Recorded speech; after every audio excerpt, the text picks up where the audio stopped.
अस्सलाम वालेकुम वरहमतुल्लाहि वबरकातुहू। जॉब्स काउंटर यूट्यूब चैनल पर एक और नई स्कॉलरशिप की वीडियो के साथ खुश आमदीद।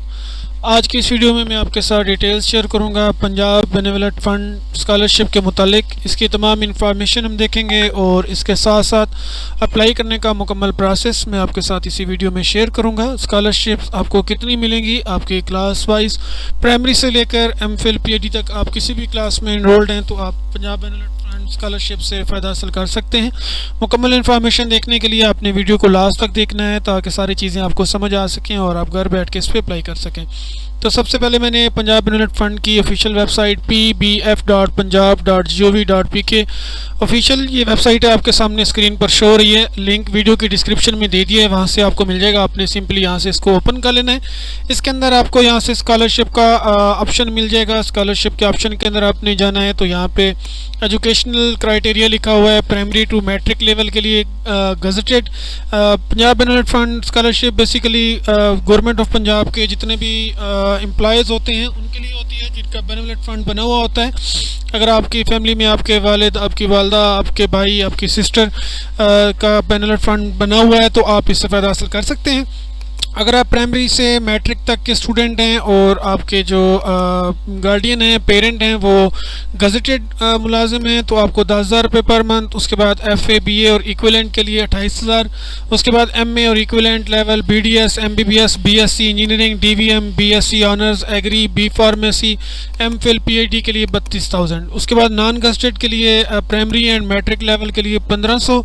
उसके बाद FA BA और इक्विवेलेंट लेवल के लिए 6,000। इसी तरह MA और उससे जो अबव हैं उसके लिए 8,000।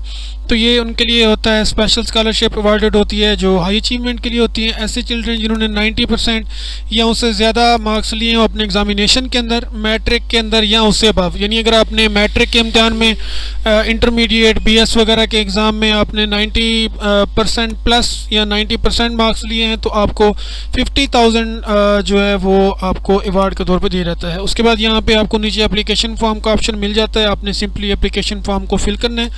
यहीं से आपने एप्लीकेशन फॉर्म को डाउनलोड करना है। मैं आपको फिल करने का तरीका समझा देता हूँ। सबसे पहले आपने यहाँ पे ईयर लिखना है। तो अभी आपका जो 2023-2024 ईयर चल रहा है तो यहाँ पे आपने अपना नेम उर्दू के अंदर लिखना है। फिर यहाँ पे इंग्लिश में लिखना है। इंग्लिश के अंदर आपने कैपिटल वर्ड्स के अंदर अपना नेम लिखना है। उसके बाद CNIC नंबर या बे फॉर्म जो भी आपका बना हुआ है, वालिद का नाम उर्दू में, इंग्लिश में। उसके बाद आपने यहाँ पे ID कार्ड नंबर लिखना है इस के अंदर वालिद का। इसी तरह वालदा का नाम उर्दू में, इंग्लिश में, ब्लॉक लेटर्स में लिखेंगे और यहाँ पे आपने ID कार्ड नंबर लिखना है। सरकारी मुलाजिम, मुलाजमा का तालिब इल्म से रिश्ता, वालिद, वालदा, गार्डियन क्या दोनों पंजाब हुकूमत के मुलाजिम हैं या थे। तो इसके अंदर ये भी होता है कि अगर आपके बेनेवलेंट फ़ंड के अंदर से आपकी रिटायरमेंट हो चुकी है आपके पेरेंट्स की तो भी आप इसमें ले सकते हैं, या उनकी डेथ होगी और पेंशन पे हैं तो भी आप इसमें स्कॉलरशिप ले सकते हैं। उसके बाद आपके अगर वालिद और वालदा दोनों ही हैं तो आपने हाँ कर देना है, अदरवाइज़ आप नो कर सकते हैं। उसके बाद आपने सरकारी मुलाजिम, मुलाजमा का शनाख्ती कार्ड नंबर लिखना है। यहाँ पे उसका नंबर लिखना है जो जिनका बेनेवलेंट फ़ंड बना हुआ है, जिसके बेनेवलेंट फ़ंड के तहत आप स्कॉलरशिप लेने जा रहे हैं। इसी तरह आपने शनाख्ती कार्ड का नंबर दर्ज करना है और ID कार्ड की अटेस्टेड कॉपी भी आपने साथ मुंसलिक करनी है। इसी तरह सरकारी मुलाजिम, मुलाजमा का नाम आपने लिखना है उर्दू में, अंग्रेज़ी में। उसके बाद आपने ओहदा, मा, स्केल व पता जहाँ पे इनकी ज्वाइनिंग थी, अगर वो रिटायर्ड हो गई हैं तो जहाँ पे उनकी लास्ट ज्वाइनिंग थी, जहाँ से वो रिटायर्ड हुए हैं तो वो आपने यहाँ पे लिख लेना है। इसी तरह यहाँ पे सरकारी मुलाजिम कैफियत गजटेड या नॉन गजटेड आपने यहाँ पे टिक का निशान लगा देना है। अगर हाजिर सर्विस हैं तो ये ऑप्शन आपने टिक करना है। रिटायर्ड हैं, फोतशुदा, माजूर रिटायर्ड हैं तो आपने यहाँ से ये वाला ऑप्शन लगाना है। रिटायरमेंट की सूरत में डेट ऑफ रिटायरमेंट आप यहाँ पे लिखेंगे जिस डेट को रिटायरमेंट हुई है। उसके बाद अगर जॉब के अंदर उनकी डेथ हुई है तो आपने यहाँ पे उनकी डेट ऑफ डेथ लिखनी है, और अगर जॉब के अंदर नहीं हुई, उनकी वैसे डेथ हो चुकी है तो भी आप डेट ऑफ डेथ लिखेंगे। लेकिन यहाँ पे आपने मेंशन करना है कि दौरान सर्विस डेथ हुई है हाँ या ना के अंदर।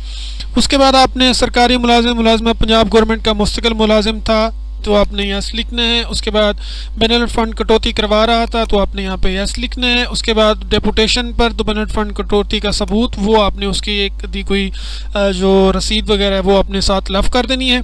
इसके बाद आ जाएगी आपकी इंफॉर्मेशन जिस कैंडिडेट की, वो आपने अपने इदारे का नाम और पता लिखना है जहाँ पे आप इनरोल्ड हैं।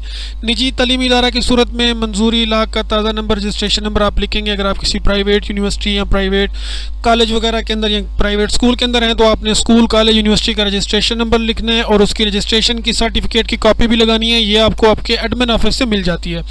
उसके बाद जिस क्लास में आप पढ़ रहे हैं सेशन लिखना है 2023-24, 2022-24। अगर आप 4 ईयर हैं 2019-24, 2022-28 जो भी आपका है आपने यहाँ पे लिखना है। दाखिले का साल लिखना है, कितने अरसे का आपका कोर्स है, 2 साल का, 4 साल का। सपोज करें आप इंटरमीडिएट के लिए कर रहे हैं तो आप 2 ईयर लिखेंगे। अगर आप BS प्रोग्राम के लिए कर रहे हैं तो आप 4 ईयर लिखेंगे। उसके बाद दाखिले के लिए मतलूबा तालीम आपकी क्या थी, जिस बेस पे आपका एडमिशन हुआ है। सपोज आप BS कर रहे हैं तो आपने यहाँ पे इंटरमीडिएट लिखनी है।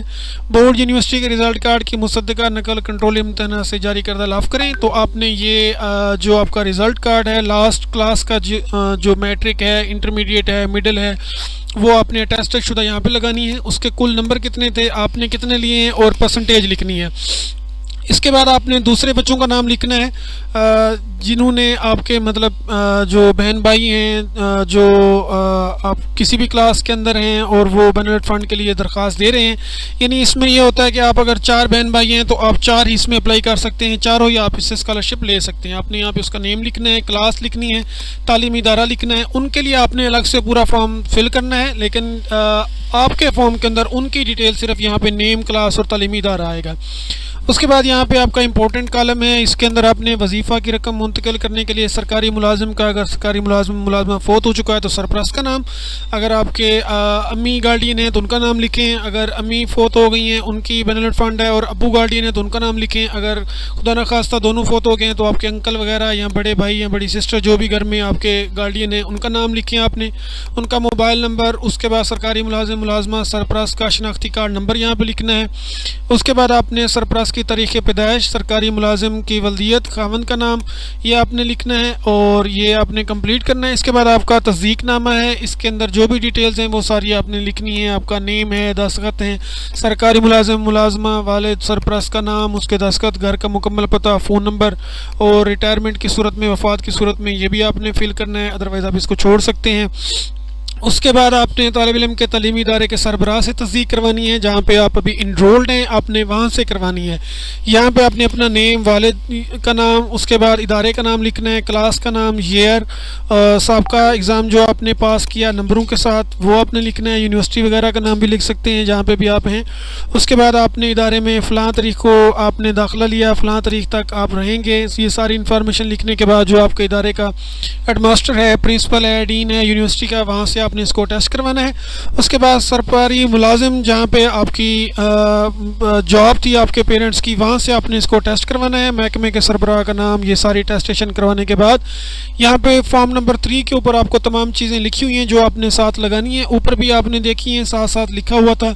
ये सारी चीज़ें आपने अपने इस फॉर्म के साथ लगा लेनी है। यहाँ पे आपकी चेक लिस्ट है, जो चीज़ें आपकी हैं आपने उसको येस के ऊपर टिक कर देना है, जो नहीं है आपने नो के ऊपर टिक कर देना है। सपोज यहाँ पे आपके वालिदैन शनाख्ती कार्ड की कॉपियाँ अपने यस करना है, तालिब तलबा के शनाख्ती कार्ड की कॉपियाँ यस करना है, तस्दीक शुदा रिज़ल्ट कार्ड यस करना है। इसी तरह आपने पूरा ये देखते जाना है, जो जो चीज़ें आपके पास हैं आपने यहाँ पे लगा देनी है, जो लाजमी है वो लाजमी लगानी है और यस करना है। जो चीज़ें आपके अप्लाई नहीं होती तो आपने उनको नो कर देना है। ये सारा आपने फॉर्म फिल कर लेना है। 1 जनवरी 2021 यहाँ पे है, बट ये अभी 2023 के अंदर आ रहा है तो आपने 2023 से इसको लेके जाना है। इसकी जो लास्ट डेट है वो मार्च तक है, मार्च तक आप इसमें यूज़ कर सकते हैं। ठीक है, तो यहाँ पे ये फॉर्म वही चलता है हर साल में, इसके ऊपर आपने परेशान नहीं होना। एक ही फॉर्म आप चलता है, आप यहाँ से पेंसिल के साथ इसको भी चेंज कर सकते हैं और ये फॉर्म आपने जमा करवा देना है, सबमिट करवा देना है। तो इस तरह से आपका जो बेनिफिट फ़ंड की एप्लीकेशन है वो सबमिट हो जाएगी और आपको गवर्नमेंट की जानिब से इसकी स्कॉलरशिप मिलना स्टार्ट हो जाएगी। तो ये था इसका मुकम्मल क्राइटेरिया। आपको मैंने तमाम चीज़ें समझा दी हैं। अगर कोई ऐसी चीज़ है जो आपको समझ नहीं आई तो आपने सिंपली इसी वीडियो के कमेंट बॉक्स में कमेंट करके पूछ लेना है, मैं आपको वहाँ पे गाइड कर दूंगा। और इसके साथ ही अगर आपने अभी तक चैनल को सब्सक्राइब नहीं किया हुआ तो सब्सक्राइब कर लें, बेल नोटिफिकेशन को भी ऑन रखें ताकि इस तरह की मज़ीद कारआमद वीडियोस आप तक पहुँचती रहें। वीडियो को लाइक करके शेयर ज़रूर कर दें। अपना बहुत ख्याल रखें। अल्लाह हाफ़िज़।